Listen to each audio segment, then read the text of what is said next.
So the Ticats lose 33-30 on Labor Day, the last Labor Day at Ivory Stadium, and I'm here with columnist Steve Milton. And Steve, Ticats now 3-6. Is it time to worry? Yeah, I believe it is. One of the reasons I think, Drew, that it's time to worry is you can't put your finger on what's wrong.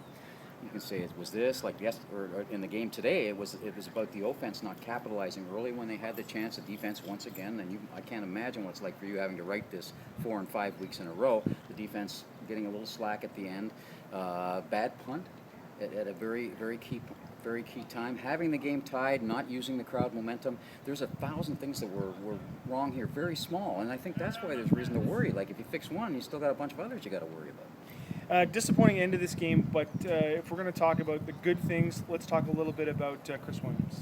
Yeah, unbelievable, and what a great day all around for special teams, at least in terms of the return with Chad Owens on the other side. We got something special developing in Southern Ontario now with those two guys. It's been a while since we've had this. The two guys that can do this kind of thing, and let's face it, that's what the CFL is about, is the big play, especially on special teams. And in both places in the Southern Ontario market, they've got that.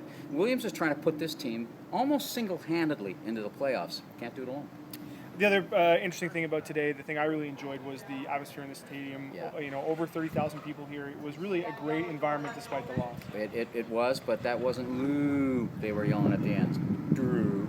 It wasn't Drew they were yelling at the end, too. That they've got an issue there because you can't go around and lose games like that on Labor Day. As we point out in Monday's Spectator. Tuesday's Spectator. Sorry, Tuesday. Today is Monday. Those aren't the games that the Hamilton Tiger Cats lose at home on Labor Day. It's only the third time ever they've lost to the Argos by 3 points or less.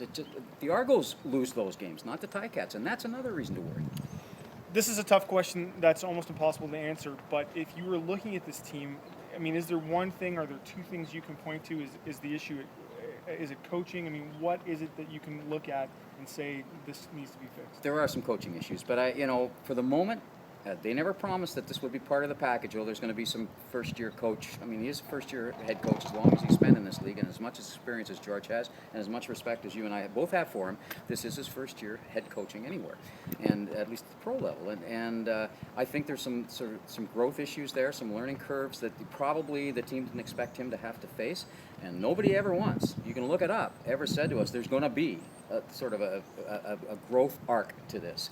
I think that's part of it. I think the inconsistency of Henry Burris has been a bit of a problem in the last few years. And the defense, to me, still isn't getting enough pressure from the front four. They may get it when they come 5, and they may get it when they come 6, and that puts a lot of pressure on the back end.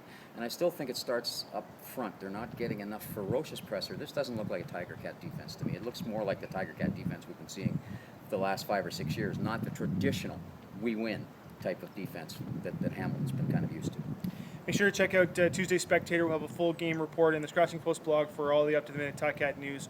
Reporting from Ivory Stadium after the last Labor Day Classic here, I'm Drew Edwards for the Hamilton Spectator.